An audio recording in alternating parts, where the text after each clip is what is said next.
What's going on YouTube? Jamie Potter here, PhD in Organizational Behavior from the Wharton School of Business at the University of Pennsylvania.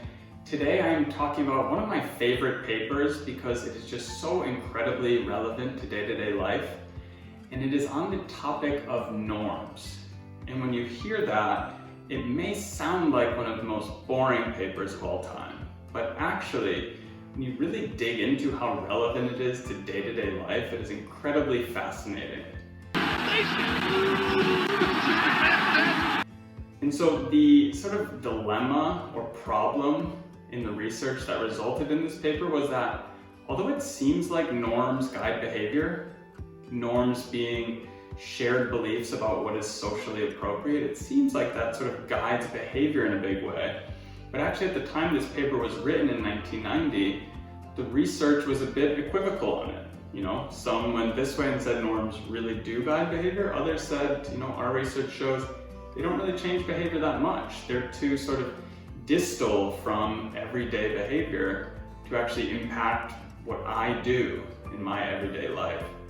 So this paper came up with a really fascinating, very practical theory about how norms can guide behavior.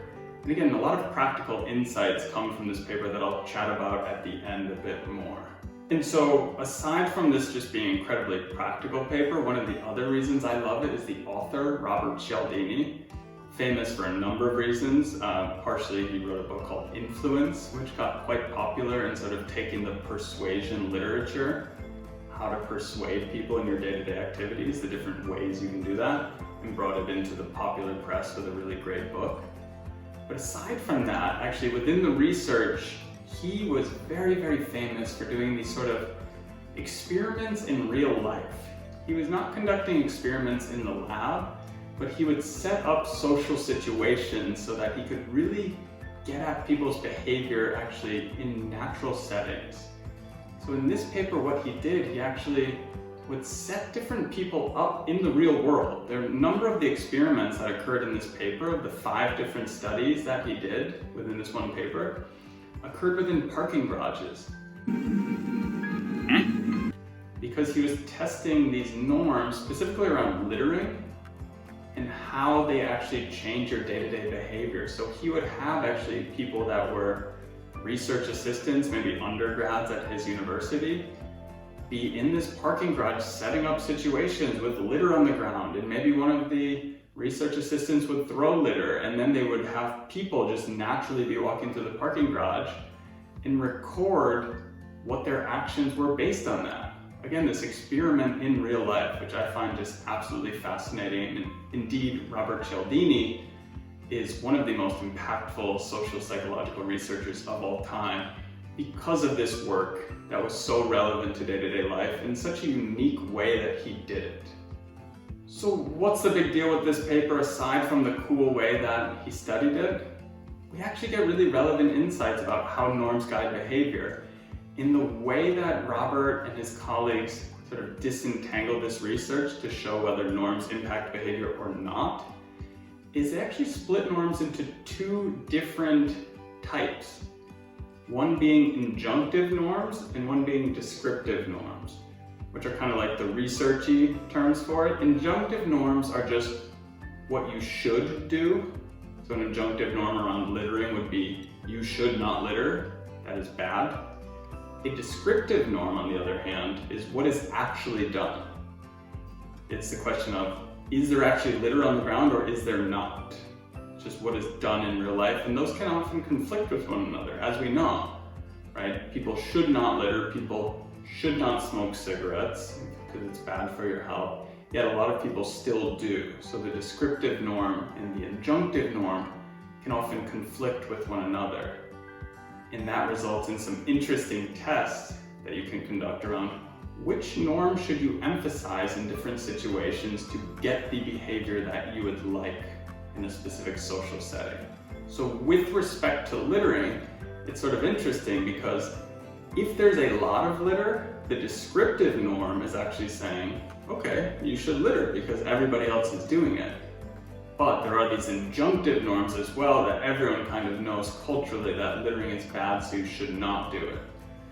So what we come away with in this paper is, Robert actually calls it the focus theory of normative conduct. Goes through and looks at which norm should you emphasize to get the behavior you would like in different settings. And so what they find in terms of littering is, if there's a lot of litter on the ground, right, you don't want to focus on the descriptive norm, because that would suggest then to people, oh, I should litter because everyone else is. In that case, you should really focus people on the injunctive norm, that although you're seeing a lot of litter, you should not do it. And so as much as you can focus people on that and focus them away from the descriptive norm, the better. And so there are clever ways you can focus people on the injunctive norm. I mean, for one, you can just have a sign or a bunch of signs. The way they do it in the paper is kind of interesting, is there's a lot of litter on the ground, but it's swept to the side, and that kind of triggers in people's minds that the injunctive norm, that although there's a lot of litter, it's actually swept to the side because this is bad, I should not do this. Whereas when there is not a lot of litter, you actually don't want to say, you should not litter. You don't want to focus people on the injunctive norm.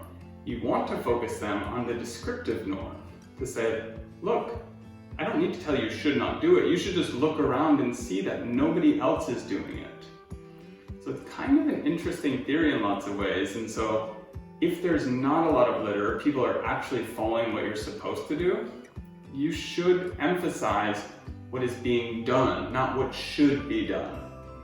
Okay, so in the case of littering, maybe put up signs if there's not a lot of litter, only a few pieces of litter. It'd be better to have signs that said, only 2% of people litter in this environment, rather than saying you should not litter, because it focuses people on that descriptive norm and reminds them, look around, everything's very clean. That is the descriptive norm. People are not littering, and you should focus on that. And it's actually interesting in the paper, I'll post a little diagram of, they find the least litter in these experimental conditions when there's actually just one piece of litter that the research assistants put down on the ground.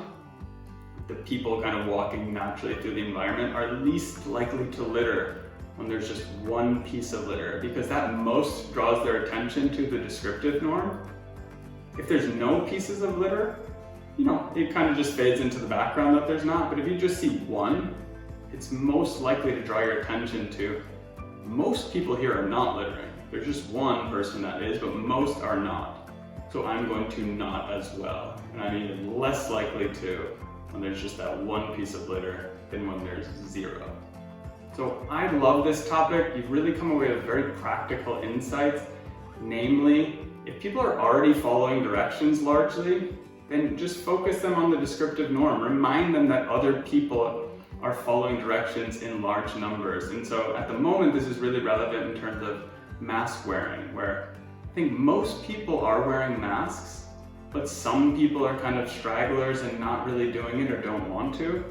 In that case, given that most people are, the signs that would be best to post to encourage everyone to wear masks would be 98% of people are wearing masks when they ride the subway. Remind people of the descriptive norm that most people are following directions, and therefore those few stragglers will be more likely to follow. Whereas if most people are not following directions, right, or not wearing masks, focus them on the injunctive norm, that you really should be for these reasons, because it'll help you and also it'll help others and prevent the spread more broadly. So really cool research here on norms. Kind of interesting in general because the way that Robert and his colleagues solve this problem of the research kind of being uncertain about whether norms do impact behavior or do not, is they split it into two different types, injunctive norms and descriptive norms. And that's a very common thing you'll see in the literature. If one sort of broad topic does not lead to consensus in the literature, sometimes you have to split it out into subtopics. So kind of interesting overall, and a really interesting way that he studies this. I really encourage people to kind of take a look at this paper and how it's done, because it's truly interesting to do these experiments in real life. So that is it for me. I hope you enjoyed the video. Please subscribe, check out my other videos, comment below or on LinkedIn. I'm always responding. If you have any videos you'd like to see or topics you'd like to hear discussed, I'm more than happy to do so. Just reach out and let me know. And otherwise, I will see you next week.